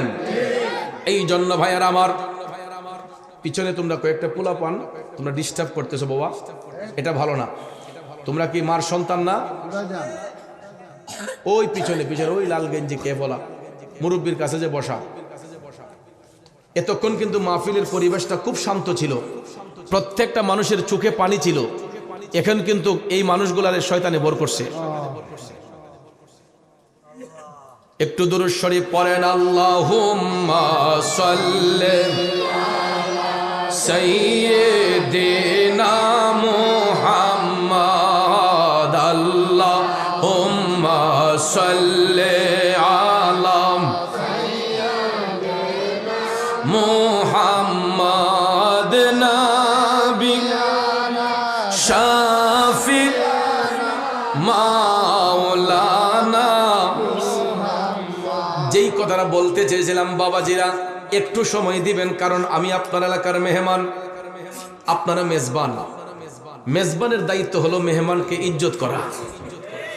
আর আমার যে আনছে আমার ফারুক ভাই, সুহেল ভাই, এমনি তো আনছে না। আমি ওয়াজ করার পরে আমারে কিছু আদিয়া তোফা দিত না, তাইলে আমারও তো বেড়াইতে এই হবিগঞ্জ থেকে দাওয়াত করে আনছে 2-1টা কথা শোনার জন্য, ঠিক না ঠিক? ওহন মেজবানে যদি আউলা জাউলা করে তে মেহমান রূপাইব কি? তো মেজবানদের দায়িত্ব হইল মেহমানদের ইজ্জত করা। তো ইজ্জত কি মানছে মুরাইয়া করে না ভালোবাসা দিয়ে করে? তা আপনারা তো ভালোবাসা দিতে হইবে, একটু মনোযোগী হইতে হবে, কারণ শ্রোতার আকর্ষণে বক্তার বক্তব্য, ঠিক না ঠিক? মানে আমি যতই সুরেলা কণ্ঠে ওয়াজ করি, আপনার মন যদি থাকে প্যান্ডেলের বাহিরে একজন আরেকজনের মধ্যে, তাইলে তো বক্তার ওয়াজের কোনো তাসির আসবে না। বাবাজিরা আমার, বন্ধুরা আমার, যেই কথাটা বলতে চেয়েছিলাম, মৃত্যুর আগের দিন পর্যন্ত সন্তানগুলা মার গোলামি করলে একটা ফোঁটা দুধের ঋণ কেউ শোধ করতে পারবে না বিদায় হাদিস শরীফের মধ্যে দ্বিতীয়বার আমার নবী মাকে সম্মানিত করেছেন। এবার আসুন সামনে যাই। তৃতীয়বার আমার রসুল সাহাবীর প্রশ্নের জবাবে আবারও মার সম্মান দিয়েছেন। এটা কেন? এই জিনিসটা বলে আলোচনা শেষের দিকে চলে যাবে। 3 নম্বর কারণ হলো, আমরা বাচ্চাগুলা যখন মার দুধ পান কইরা বয়সটা যখন 3 থেকে 4 বছর হয়, 2.5 থেকে 3 বছর হয়, তখন তো কোনো বাচ্চা কোনো প্রতিষ্ঠানে ভর্তি হয় নাই, নাকি হইছে? কিন্ডারগার্টেনে ভর্তি হইলো 4 বছর 5 বছর লাগে, কথা কোন ঠিক না? মক্তবে ভর্তি হইতে হলো 4-5 বছর লাগে। কিন্তু দেখবেন পৃথিবীর কোনো বিদ্যালয়ে আমরা ভর্তি হওয়ার আগে সন্তানগুলা ভর্তি হয় মায়ের বিদ্যালয়ে। কারণ বয়সটা যখন 2.5 থেকে 3 বছর হয়, ওই বাচ্চা দেখবেন মুখের মধ্যে কথা বলতে চেষ্টা করে কিন্তু পেছ লাইগা যায়। অনেক সময় দেখবেন আমাদের পৃথিবীর সর্বশ্রেষ্ঠ শিক্ষক, আমাদের গর্ভধারিণী মা, ওই বাচ্চারে কোলে পিঠে কইরা গালে মুখে চুম্বন দিয়া আব্বা ডাক শিখায়, আম্মা ডাক শিখায়, ভাই ডাক শিখায়, বোন ডাক শিখায়। এ বন্ধুরা, বাবাজিরা, এই জন্য নবীজি 3 নম্বর কারণে মারে সম্মান দিলেন। এই কারণে, কারণ পৃথিবীতে একটা সন্তানের সর্বপ্রথম অভিভাবক হলেন তার গর্ভধারিণী মা। এই জন্য বাংলারে বলা হয় মাতৃভাষা, ঠিক না বেঠিক? এখন কথা হলো, কেন বাংলাকে মাতৃভাষা বলা হয়? কেন বাংলাকে মাতৃভাষা বলা হয়? এই ভাষাকে প্রতিষ্ঠা করার জন্য 71-এর মুক্তিযুদ্ধ হয়েছিল, কথা কোন ঠিক কিনা? বন্ধুরা আমার, বাবাজিরা, এই মায়ের ভাষাকে প্রতিষ্ঠা করার জন্য লাখো লাখো বাঙালি বুকের তাজা রক্ত ঢেলে দিয়ে এই দেশকে স্বাধীন করেছিলেন, ঠিক কিনা কম? একটা মাত্র কারণ হলো, মায়ের ভাষাকে প্রতিষ্ঠা করার জন্য, স্বাধীনভাবে আমরা কথা বলার জন্য, মার ভাষায় কথা বলার জন্য, এই বাংলা ভাষায় কথা বলার জন্য মুক্তিযুদ্ধ হয়েছিল, ঠিক না বেঠিক? এবারে বন্ধুরা আমার, বাবাজিরা, এই জন্য বাংলাকে বলা হয় মাতৃভাষা। ইন্ডিয়ানদের মাতৃভাষা ইন্ডিয়ান ভাষা, পাকিস্তানিদের মাতৃভাষা পাকিস্তানি ভাষা, ইউরোপিয়ানদের মাতৃভাষা ইউরোপিয়ান ভাষা, ইটালিয়ানদের মাতৃভাষা ইটালিয়ান ভাষা। এন্টার পৃথিবীর মধ্যে যেই মায়ের গর্ভ থেকে সন্তান ভূমিষ্ঠ হয়েছে, ওই মায়ের ভাষা যেই দেশের হয়, আপন সন্তানের ভাষাটাও ঠিক সেই দেশের হয়, ঠিক না বেঠিক? অথচ দেখেন, আমরা একটি বাংলাদেশের মানুষ, ভৈরবের স্পেলিং এক জাত, আমরা হবিগঞ্জের ভাষাটা আরেক জাত, ঠিক না? আর একটু সিলেটে যান, দেখবেন আরেক জাত, রাজশাহী যান আরেক জাত, চট্টগ্রাম গিয়া দেখেন এদের ভাষা আরেক জাত, আপনি কুমিল্লা যান গিয়ে দেখেন এদের ভাষা আরেক জাত। একমাত্র বইয়ের ভাষা ছাড়া আঞ্চলিক যে স্পেলিংটা, এটা এক একটা এলাকায় এক একটা ভাষা হয়। এটা মার অবদানে। মা যেই ভাষায় কথা বলে, তার পেটের সন্তান ওই ভাষা শিখে, কথা কোন ঠিক না বেঠিক? মার ভাষাটা যেরকম হয়, সন্তানের ভাষাটা ঠিক সেই রকম হয়। এই জন্য পৃথিবীর সবচেয়ে বড় অভিভাবক একটা সন্তানের তার মা। এই জন্য আমরা মায়ের ভাষায় কথা বলে, যুবক বন্ধু, মা শুধু শিক্ষকের দায়িত্বই পালন করে নাই, ওই মা শুধু মুখে কথাই তুলে দেয় নাই। একটা বাচ্চারে মানুষের মতো মানুষ করতে গেলে মা যে কেমন পরিশ্রম করে রে, যেই ঘরে সন্তান জন্ম নিছে ওই ঘরের গার্জেনরা বুঝতে পারবে।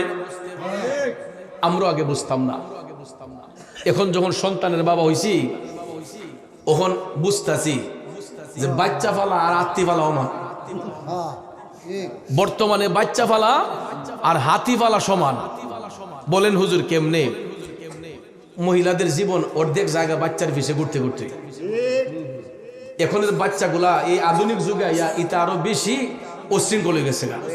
সারাদিন মোবাইল লইয়া টিপা টিপি, এমদা দূরে, কথা ঠিক না?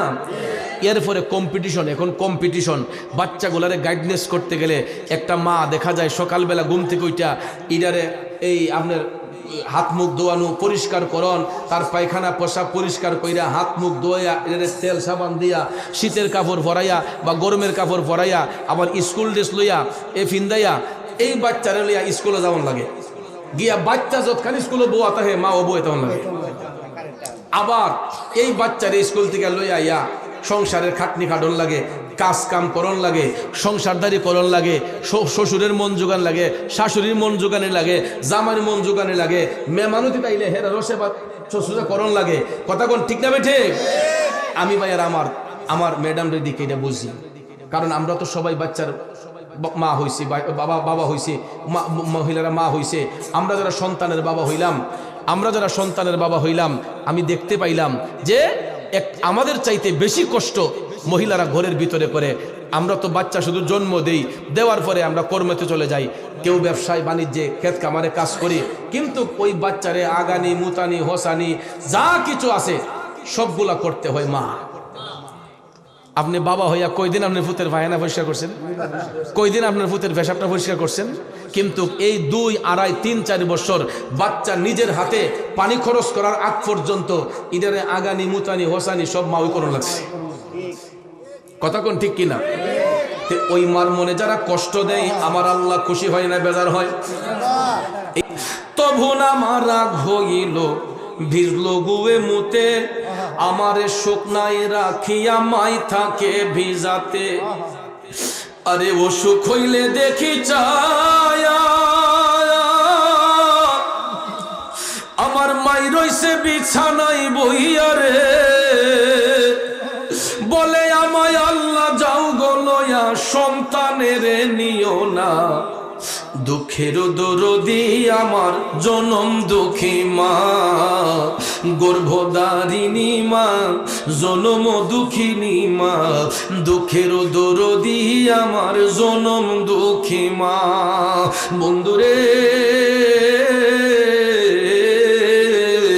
সন্তানের যদি রোগ হয়, ব্যথা হয়, বিষ হয়, জ্বর হয়, সর্দি হয়, কাশি হয়, দেখবেন মাটা বাচ্চার শরীরটা মরায় আর কয় আল্লাহ আল্লাহ গো আমারে নিয়ে যাও, আমার বাচ্চাটারে তুমি বাঁচাও। কথা কোন? গত কিছুদিন আগে যে রাজধানী ঢাকায় একটা ভবনে আগুন লাগছিল, আমরা দেখছিলাম না? আপনারা দেখছেন? আপনার কিছু কিছু মা বাচ্চাটা যখন বাসায় কর্ম করে খাওয়া, নাইলে বাফির গৃহস্থী আছে যে আল চাষ করে একটা ছেলেরা গৃহস্থিত লাগাই দিই, হ্যাঁ? কিন্তু আমার বাবার আদর্শ ছিল যে ফুত একবেলা কম খাইও, এরপর পড়ালেখা চাইল না। একবেলা কম খাইলেও এরপর পড়ালেখা চাইল না। আমার মারও আমার আব্বা কইয়া গেছে যে আমি মইরা গেলেও আমার ফুলা ফান্ডিরে মানুষ কইল, পড়ালেখা করাইও। চিন্তা করেন, আমার বাবা মারা যাওয়ার পরে আমার মা আমরা 6টা ভাই বোনে নিয়া তখনই শহরে চলে আসছিল, হবিগঞ্জ শহরে। আইসা যে গ্রামে থাকলে গ্রামের পরিবেশে মানুষের লোকের শরীর যদি খারাপ হয়ে যায়, চেয়ারম্যানের ফুট অনেকে টাইম না নিব, সঙ্গগুলো যদি খারাপ হয়ে যায়, এই জন্য আম্মা আমরারে নিয়ে শহরমুখী হইয়া আমরারে মানুষ করছে, আজকে পড়াশোনা করাইছে। 4টা ভাই, আমরা 2টা বোন, এক একটা মানুষ এক একটা জায়গায় সেটিং। এও উচ্চ কর্মকর্তা হিসেবে। তো আলহামদুলিল্লাহ আমারে আল্লাহ রহমতে দিছিল মাদ্রাসা। তো ছোটবেলা থেকেই মাদ্রাসা পড়ার শখ ছিল। তা আমার নানা হুজুরেরও এজাজত ছিল আমার মাদ্রাসা পড়াইবার লেগে। তা আমার আজকে মাদ্রাসা দেওয়ার কারণে সামান্য কিছু এলেম অর্জন করছি। এটা সারা দেশ বিদেশে যখন আলোচনা করতেছি এই এলেমের গুণে। কথা কোন ঠিক না বেঠিক? আজকে এখানে আমাকে ফারুক ভাই দাওয়াত করছে, সোহেল ভাই দাওয়াত করছে, কারণটা কি? আমি কোরআন হাদিসের কিছু কথা জানি দীঘা আপনাদেরকে বলার জন্য আমার দাওয়াত করছে।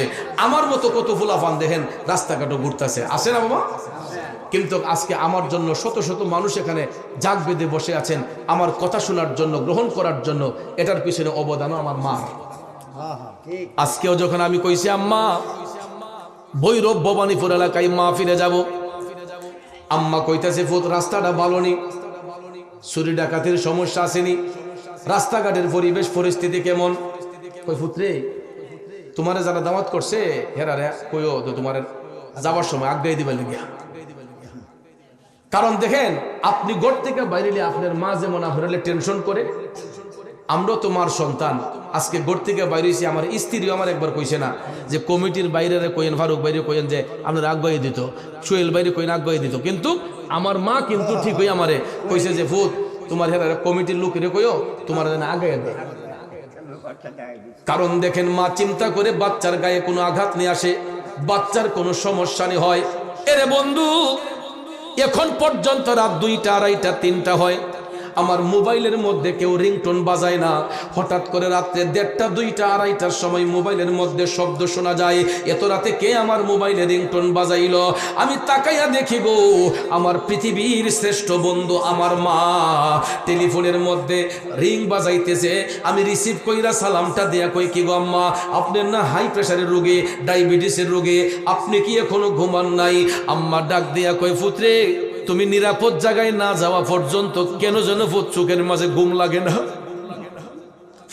বাচ্চাটা নিরাপদ জায়গায় না যাওয়া পর্যন্ত মা বিছানার মধ্যে পিঠ লাগায় না রে। শুধু আমার মা নয়, সমাজের প্রত্যেকটা সন্তানের মা তার জাদুমণি মার চোখের আড়ালে থাকলে একটা মা ঠিক মতো খায় না, ঘুমায় না, শুধু একটু বরবর শুধু বাইরে শুধু ছেলেটারে কয় রে হেরে ফোন দেস না, দেওয়াস না, কই আছে? গরমে থাকলে কয়, কি গো তোর বাইরে ফোন দেস না, দেওয়াস না, কই আছে? আমার ফুট কই আছে, দেওয়াস না, কোনো বিপদ নি হয়। কথা কোন ঠিক না বেটি? আরে ছেলে যদি কোথাও যায় মার মনে শান্তি নাই, কখন আসবে জাদু ফিরিয়া? মাগো মাসের শীতে মাই রইছে মোর বসে, নিজে খাইছে না খাইছে কি তাহার হিসাব নাই রে। এমন দরদি ভবে কেউ হবে না আমার মারে। কথা কোন ঠিক কিনা? ও যুবক, পায়ে হাত ধরে বলবো রে, কোনোদিন মার মনে কষ্ট দিবি না, বাবার মনে কষ্ট দিবি না। আজকে একটা জিনিস আমি দেখলাম, প্রবাসীদের সহযোগিতায় এই মাহফিলটা হইতেছে, প্রবাসীদের উদ্যোগে। এই প্রবাস নামটা দেখলে আমার গায়ের রুমগুলা শিহরিত হইয়া ওঠে, কারণ প্রবাস জীবন এমন একটা কষ্টের জীবন। ওই প্রবাসের মধ্যে যেই ছেলেগুলা থাকে রে, এইগুলা কাজ করতে করতে হাতগুলা পাথরের মতো শক্ত হইয়া যায়। কার জন্য? পরিবারের সুখের জন্য, স্ত্রী পুত্রের আরামের জন্য, মা বাবার একটু শান্তি দেওয়ার জন্য। এই বিদেশি ছেলেগুলা প্রবাসের মধ্যে মাথার গাম পায়ে ফালাইয়া হাতরে তামা কইরা ইনকাম কইরা একটা টাকাও তারা বিদেশে রাখে না, প্রত্যেকটা টাকা পাঠাইয়া দেয় বাংলাদেশে পরিবারের মধ্যে, ঠিক কিনা? এরপরেও দেখবে অনেক সময় বাংলাদেশ থেকে টেলিফোন গেছে, কিও তুমি কই আছো? কাজে না বাসায়? কাজে যদি হয় কয়টা কাজটা সাইরা একটু বাসার যাও, কথা আছে। তখনই তার ভিতরে লারা মারে, দেশের খবর কি, আব্বার কি খবর, আম্মার কি খবর, কো আগে। হঠাৎ করে বলছে, ওমু তুই টেনশন করিস না, কান্দিস না, কান্দা কি করবি? আজকে এতটার সময় তোর আব্বা মারা গেছে। অমুক রে, আজকে এতটার সময় তোর মা মারা গেছে। পিঞ্জিরার ভিতরে পাখিটা যেমন ছটফট করে, যখন ওই বিদেশি ছেলেটা বাবার কথা শুনছে, মার মৃত্যুর সংবাদ শুনছে, মোবাইলের ভিতরে এমন একটা চিৎকার মারছে রে, কে শোনাইলা রে? আমার আব্বা কই? আমি কারে বাবা কইয়া ডাকবো? আমার মা কই? আমি কারে মা মা কইয়া ডাকবো? স্বজনরা সান্ত্বনা দেয়, কান্দিস না, কান্দিস না। ঢেকরাইয়া ঢেকরাইয়া কান্দা কান্দা বিদেশে বালিশটা ভিজাই। ইচ্ছে করলেই টিকিটটা কাটতে পারে না, কফিলডে জানাইতে হয়। তারপরে ভাইয়ের আমার আকামা যদি না থাকে আরো বেজাল, আকামা থাকলেও আবার পাসপোর্ট জমা দিতে হয়। টিকিট কাটতে কাটতে ওইদিকে বাবার লাশ পছন্দরে যায়। বাধ্য হইয়া তখন কই, তুই কান্দিস না, টেনশন করিস না, আমরা আছি তো, সবাই মিল্লা জানাজা দিয়া বাবারে দাফন কাফন করে। কিন্তু ওই ছেলেটা জীবিত থাকা অবস্থায় প্রবাস জীবন কাটানোর কারণে অনেক সময় ইচ্ছে থাকা সত্ত্বেও বাবার জানাজা পড়তে পারে না, মার জানাজা পড়তে পারে না। এই জিন্দেগির নামই হচ্ছে প্রবাসের জিন্দেগি। আর শুধু তাই নয়, মা বাবা কেন, কিছু কিছু প্রবাসী আছে রে, সংসারের উন্নতির জন্য, সংসারের হাল ধরার জন্য জিন্দা হইয়া বিদেশে যায়, কফিনের ভিতরে লাশ হইয়া দেশে আসে। এমন লোক আসেনি? গেছে ইনকামের জন্য, হঠাৎ করে দেখা যায় হার্ট অ্যাটাক হয়ে গেছে, হার্ট স্ট্রোক হয়ে গেছে, রুমের ভিতরে বা অফিসের ভিতরে দেখা যায় সঙ্গে সঙ্গে মৃত্যুবরণ করেছে।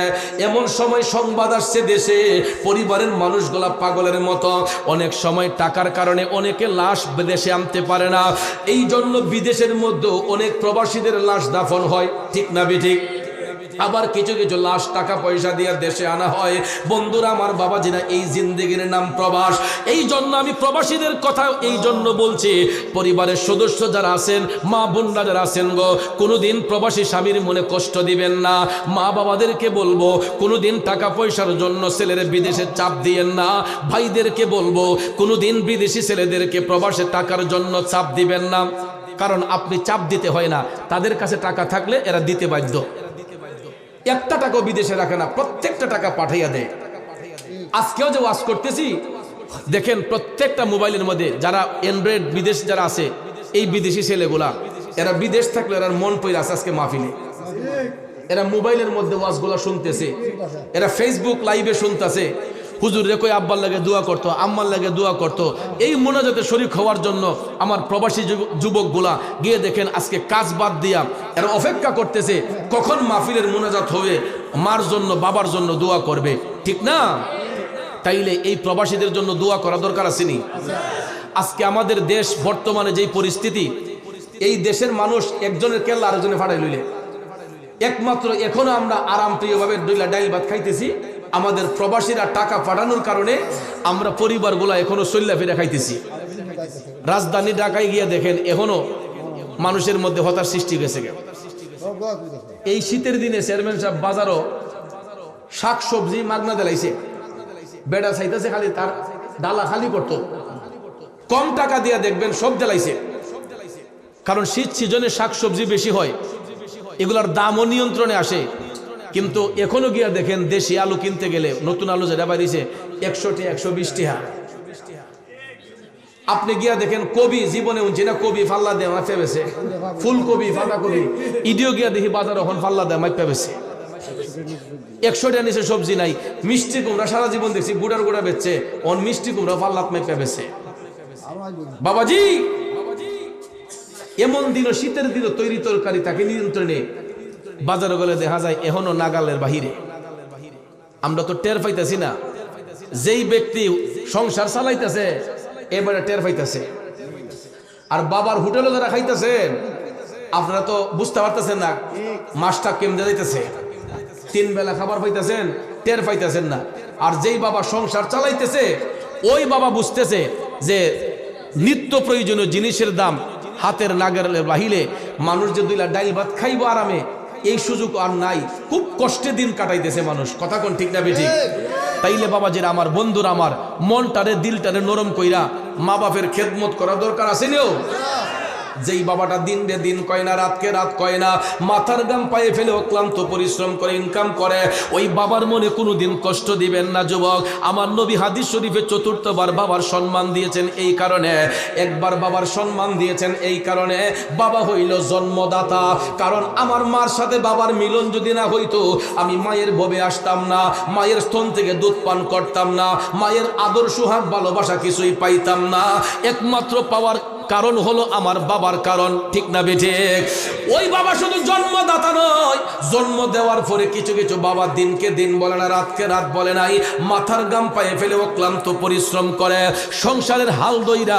বাবা দেখবেন এই মাঘ মাসে শীতের মধ্যে, পুষ মাসে শীতের মধ্যে জমিন জায়গা কাদার মাঝে লাইমা খেটারে বাসা দেয়, ফুট আরামে ঘুমাইতেছে। বাপ গিয়া দেখেন চোখের মাঝে মুনি দিতেছে।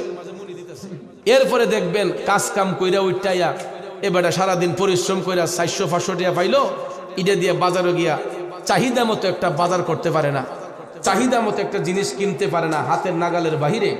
এরপরও যাওই ইনকাম করে বাজারটা করে বাড়ি টাইন না, একলা খায় না, কয় আগে আমার ফুটরে দেও, আমার জিরে দেও। বড় মাছের মাথাটা ইচ্ছে থাকা সত্ত্বেও বাবা খায় না, কয় না আমার ফুটরে দেও, হের ব্রেনটা ভালোই বনে।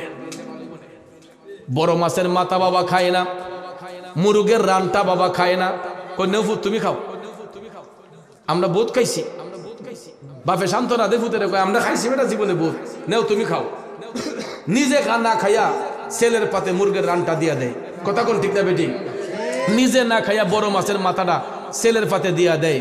মা নিজের হাতে রান্না করে, এবিটির কি ইচ্ছা হয় না মাছের মাথাটা খাইতো, মুরগের রান্না খাইতো? দেখবেন সবাই হাওয়াইয়া পরে ডেগের তলা যে ফেরে তাই লেজ দি কাডা দি ইডই নিয়ামত করিয়া সবুরের সহিত মা খাইয়া কয় আমার ফুত খাও, আমার ফুতে খাইলে আমার খাওয়া হইছে। ইডার নাম হইল মা, ইডার নাম হইল মা। কষ্ট হইতেছে আপনাদের? আলোচনা শেষের দিকে ওই দিন আমার এক ভক্ত আমার একটা মাছ দিছে, আমারে একটা মাছ দিছে, বিলের মাছ। সাপ বাড়ি দিয়ে লইয়ে গেছে, সাপে খাইব। তা আমার আম্মার দ্বারা লইয়ে গেছে, বিবি সাপ এই বাজানের লেগে মাছটা লইছি।